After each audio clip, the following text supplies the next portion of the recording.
உணவை தேடி ஆத்த கடக்கும் போது ஆட்டுக்குட்டியோட அம்மா பரிதாபமா திடீர்னு வந்த வெள்ளத்துல சிக்கி இறந்து போயிடுச்சு. ஆட்டுக்குட்டிக்கு தேவையான உணவு கொடுத்துட்டு மீனு அவ குடும்பத்துல ஒருத்தி மாதிரியே அந்த ஆட்டுக்குட்டிய வளர்த்துட்டு வந்துட்டு இருந்தா.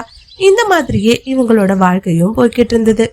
ஸ்வீட்டி, நான் காட்டுக்கு உணவு தேடி போறேன். வரும்போது உனக்கு எங்க ருசிகரமான புல்லு இருக்குங்கிறதையும் நான் பாத்துட்டு வரேன். அது வரைக்கும் நீ குழந்தைய பத்திரமா பாத்துட்டு வீட்டுக்குள்ளேயே இருக்கணும். தினமும் இந்த மாதிரிதான் மீனுக்குருவி உணவு தேடி போகும்போது அவளோட குழந்தைய ஸ்வீட்டி ரொம்ப பத்திரமா பாத்துக்கும். திரும்ப சாயங்கால வேலையில மீனுக்குருவி புற்கள் இருக்கிற இடத்த வந்து ஆட்டுக்குட்டி கிட்ட சொல்லுவா. அதுக்கப்புறமா ஆட்டுக்குட்டி போய் அந்த பசுமையான பொருட்களை சாப்பிட்டுட்டு திரும்பவும் சாயங்காலம் வீட்டுக்கு வந்துடும். இதேதான் அவங்களோட வாழ்க்கையா ஓடிட்டு இருந்தது. அதே காட்டுல காலு கோரி அப்படிங்கிற 2 பேராசை பிடிச்ச காகங்கள் வாழ்ந்துட்டு வந்தாங்க. இவங்க எப்பவுமே நேர்மையா நடந்துகிட்டதே கிடையாது. அடுத்தவங்களை ஏமாத்தி அடுத்தவங்களோட உணவு பொருளை திருடி சாப்பிட்டே வாழ்ந்துட்டு இருந்தாங்க.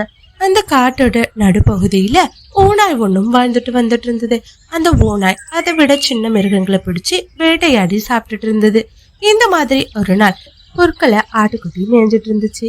அப்போ அந்த பக்கமா போன ஓநாயோட பார்வை ஆட்டுக்குட்டி மேல விழுந்துச்சு. இந்த ஆட்டுக்குட்டிய பாக்குறப்பவே என் நாக்குல எச்சில் ஊறுது. எவ்வளவு கொழுன்னு இருக்கு. இத சாப்பிட்டோம்னா ரொம்பவே சுவையா இருக்கும் அப்படின்னு சொல்லி மனசுக்குள்ள நினைச்சுக்கிட்டே நேரா அந்த ஆட்டுக்குட்டிய நோக்கி போனுச்சு.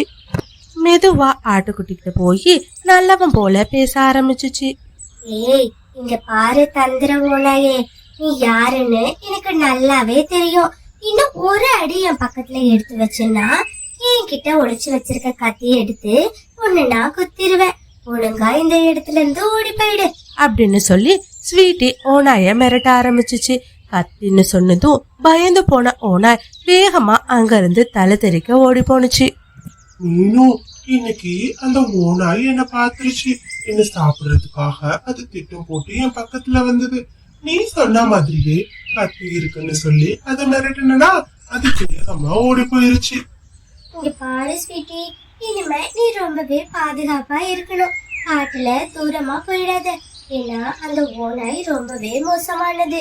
இந்த மாதிரி சொல்லி ஸ்வீட்டிய பாதுகாப்பா இருக்க சொல்லி மீனும் எச்சரிச்சா. மறுநாள் காலையில பொழுதும் விடிஞ்சு. இனிமேலும் அந்த ஆட்டுக்குட்டியை சாப்பிடுறதுக்கு நாம மட்டும் முயற்சி பண்ணினா அது பத்தாது. கண்டிப்பா நம்ம கூட யாரையாச்சும் கூட்டு சேர்த்துக்கணும். அப்பதான் அந்த ஆட்டுக்குட்டியை நம்ம சாப்பிட முடியும். இல்லைன்னா அது நம்மள பார்த்தாலே தப்பிச்சு ஓடிடும். மறுநாள் காலையில பொழுதும் விடிஞ்சிச்சு. இங்க இருந்து கிழக்கு பக்கமா போனீங்கன்னா அங்க ஒரு புதருக்கு பக்கத்துல பசுமையான நுனி புட்கள் இருக்கு. அதை நீ சாப்பிட்டுட்டு வா. அது வரைக்கும் குழந்தைய நான் பாத்துக்கிறேன் அப்படின்னு சொல்லி ஸ்வீட்டிய மீனும் அனுப்பி வச்சா. நேரா அந்த புதருக்கு பக்கத்துல போன ஆட்டுக்குட்டி அந்த பொருட்களை ரசிச்சு ருசிச்சு சாப்பிட்டுட்டு இருந்துச்சு. இது எல்லாத்தையும் தூரத்துல இருந்து பார்த்த காகங்கள் 2 பேரும் நேரா ஆட்டுக்குட்டி கிட்ட வந்து இப்படி பேச ஆரம்பிச்சாங்க. ஹாய் ஸ்வீட்டி, நாங்க தான் உன்னோட பக்கத்து வீட்டுக்காரவங்க. ஆமா, இவ்ளோ அழகா இருக்கிற நீ எதுக்காக வீட்டை விட்டே வெளியில வர்றதில்ல? உன்னை பாக்கணுங்கிறதுக்காக நாங்க எத்தனை தடவை முயற்சி பண்ணிருக்கோம் தெரியுமா?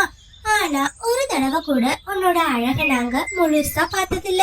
உன்னை பாக்குறதுக்கு வானத்துல இருந்து இறங்கி வந்த தேவதை மாதிரி இருக்க. உன்ன மாதிரி ஒரு பேரழகிய இந்த காட்டுல நாங்க பார்த்ததே கிடையாது. இத கேட்ட ஆட்டுக்குட்டிக்கு மனசுல அப்படியே பட்டாம்பூச்சி பறக்கிற மாதிரி இருந்துச்சு. என்ன சொல்றீங்க காகங்களா? என்னை விட அழகு யாருமே இல்லையா? அட, நாங்க எதுக்காக போய் சொல்ல போறோம்? நீ வேணும்னா கண்ணாடிய வாங்கி உன்னோட அழக பாரு, எவ்வளவு அழகுன்னு. அதுக்கப்புறமா உனக்கு புரியும் அப்படின்னு சொல்லி 2 காகங்களுமா சேர்ந்து ஆட்டுக்குட்டியோட அழக பத்தி பெருமையா பேசினாங்க. ஆட்டுக்குட்டிக்கு தன்னோட அழக பத்தி பெருமையா சொன்னதும் காகங்கள் மேல ஒரு நல்ல புரிதல் வந்துச்சு. அன்னையிலிருந்து ஆட்டுக்குட்டியும் காகங்களும் நண்பர்களா மாறிட்டாங்க. மறுநாள் காலையில திரும்பவும் ஆட்டுக்குட்டி பசுப்புற்களை சாப்பிடுறதுக்காக வந்துச்சு. அதே நேரத்துக்கு சரியா காகங்களும் வந்தாங்க. இந்த மாதிரியே தொடர்ந்து ஆட்டுக்குட்டியும் காகங்களும் பேசி இப்போ ஒருத்தருக்கு ஒருத்தர் நல்ல ஒரு நண்பர்களா மாறிட்டாங்க. இங்க பாரு ஆட்டுக்குட்டி, உன்னோட மொத்த அழகையும் இந்த காட்டுல இருக்கிற மிருகங்கள் பாக்கணும்னு நாங்க ஆசைப்படுறோம். ஆனா நீ என்னடானா அந்த மேலும் வீட்டுல இருந்து புல்ல சாப்பிடுறதுக்கு மட்டும்தான் வெளியில வர. தயவு செஞ்சு நீ அவ வீட்ல இருந்து வெளியில வந்துரு. உனக்கு ஒரு சுதந்திரமான ஒரு காட்டை நாங்க காட்டுறோம். அங்க நிறைய பசும் பொருட்கள், இனிப்பான பொருட்களா உனக்கு கிடைக்கும். அந்த பொருட்களை சாப்பிட்டு அந்த காடு முழுக்க சுத்தி தெரியலாம். அந்த காட்டுல உனக்கு ஆபத்தை விளைவிக்கிற எந்த ஒரு மிருகமுமே கிடையாது. இல்ல நண்பர்களே, அந்த மீனு தான் என்னோட அம்மா இருந்ததுக்கு அப்புறமா எனக்கு ரொம்பவே பாதுகாப்பா இருந்தா. அவ வீட்டுல இருக்கிறதுக்கு இடம் கூட தந்தா. அவ ரொம்பவே நல்லவ. அட சும்மா இது ஸ்வீட்டி, அந்த மீனு எப்படின்னு எங்களுக்கு தான் தெரியும். நீ அவளோட குழந்தைய பாத்துக்கிறதுனாலதான் அவ உனக்கு வீட்டுல இடம் கொடுத்திருக்கா. நீ என்னடானா அந்த மீனு வீட்டுல இருந்து அவ குழந்தைய பார்த்துட்டு அவளுக்கு ஒரு அடிமை மாதிரியான வாழ்க்கையில வாழ்ந்துட்டு இருக்க. உன்னை ஒரு வேலைக்காரி மாதிரி தான் அவ அந்த வீட்டுல வச்சிருக்கா. நீ தான் அவ மேல உண்மையான பாசத்தை வச்சிருக்க அப்படின்னு சொல்லி ஆட்டுக்குட்டியோட மனசுல விஷத்தை விதைக்க ஆரம்பிச்சாங்க.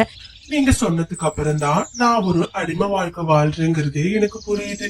இது வரைக்கும் அந்த வாழ்க்கை தான் சொர்க்கம்னு நினைச்சு வாழ்ந்துட்டு இருந்தேன்.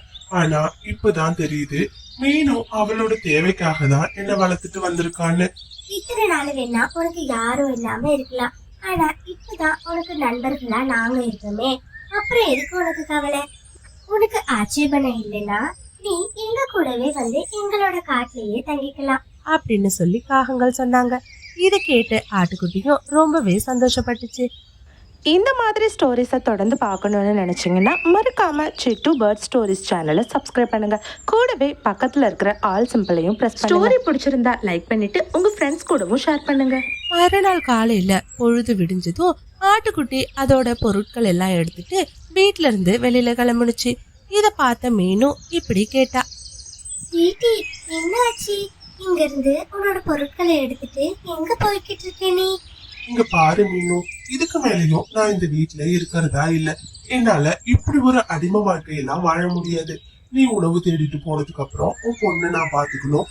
அதுக்கப்புறமா நீ சொல்ற இடத்துல போய் நான் கொஞ்சம் பொருட்களை மேய்ஞ்சிட்டு வரணும். இந்த வாழ்க்கையை வாழ்றதுக்கு எனக்கு துளியும் விருப்பம் இல்ல. இனிமே நான் சுதந்திரமா வாழணும்னு ஆசைப்படுறேன். தயவு செஞ்சு என்ன தடுக்காத அப்படின்னு ஆட்டுக்குட்டி ரொம்ப கோவமா பேசுச்சு. இங்க பாரு ஸ்வீட்டி, எதுக்காக இப்படி இவ்வளவு கோவப்பட்டு பேசுற? நான் உன்னை அப்படி என்ன அடிமைப்படுத்தி வச்சிருந்தேன்? உனக்கு தேவையான எல்லாத்தையும் செஞ்சேன். நீயும் என்னோட ஒரு சக தோழி மாதிரி தானே என் வீட்டுல இருந்த. ஆனாலும் உன் மனசுல எப்படி ஒரு எண்ணம் வந்துச்சு? அப்படின்னு சொல்லி மீனும் அழுதா. இங்க பாரு மீனு, இந்த மாதிரி அழற வேலையெல்லாம் வச்சுக்காத. நான் மனசுல முடிவு பண்ணிட்டேன் இங்க இருந்து போறதுன்னு. தயவு செஞ்சு என்ன அழுது தடுக்காத. நான் இங்க இருந்து போறதுன்னு முடிவு பண்ணிட்டேன். என்ன போக விடு அப்படின்னு சொல்லி சொன்னா. இங்க பாரு ஸ்வீட்டி, நீ ரொம்பவே சின்ன குழந்தை. உனக்கு வெளி உலகத்தை பத்தி அவ்வளவா தெரியாது. வெளியில போனா கண்டிப்பா உனக்கு பெரிய மிருகங்களால ஆபத்து இருக்கு. தயவு செஞ்சு நான் சொல்றத கொஞ்சம் கேளு.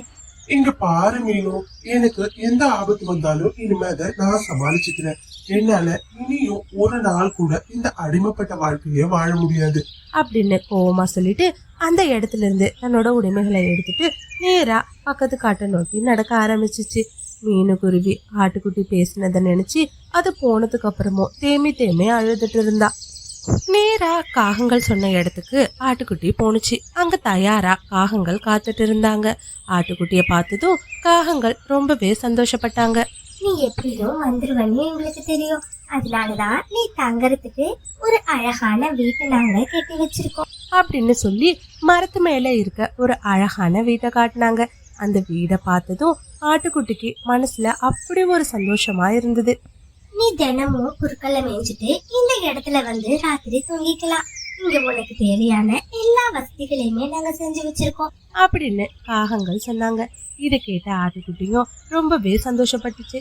சரி, நீ இப்ப போயிட்டு உன்னோட உடைமைகளை வச்சுட்டு கொஞ்ச நேரம் உன் வீட்டுல ஓய்வு எடுத்துக்கோ அப்படின்னு சொல்லிட்டு காகங்கள் அங்கிருந்து போனாங்க. சரியா புரிஞ்சுக்க முடியாததாலதான் இப்போ அந்த காகங்களோட சேர்ந்து அநியாயமா ஓநாய்க்கு இரையா மாறிடுச்சு.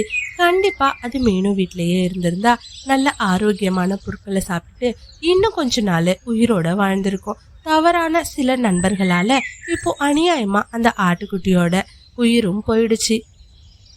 எப்பவுமே கடவுள் நம்மளுக்கு எது கொடுத்துருக்காரோ அதை வச்சு சந்தோஷப்பட்டுக்கணும். அதை விட்டுட்டு ரொம்ப பெருசா ஆசைப்பட்டு போனோம் அப்படின்னா கண்டிப்பா அது நம்மளுக்கு இந்த மாதிரி ஒரு முடிவை தான் தரும். இந்த ஸ்டோரி உங்களுக்கு பிடிச்சிருந்துச்சுன்னா லைக் பண்ணிட்டு இந்த மாதிரி ஸ்டோரிஸை தொடர்ந்து பார்க்கிறதுக்கு மறக்காம நம்மளோட சிட்டு பேர்ட் ஸ்டோரிஸ் சேனலை சப்ஸ்கிரைப் பண்ணுங்க.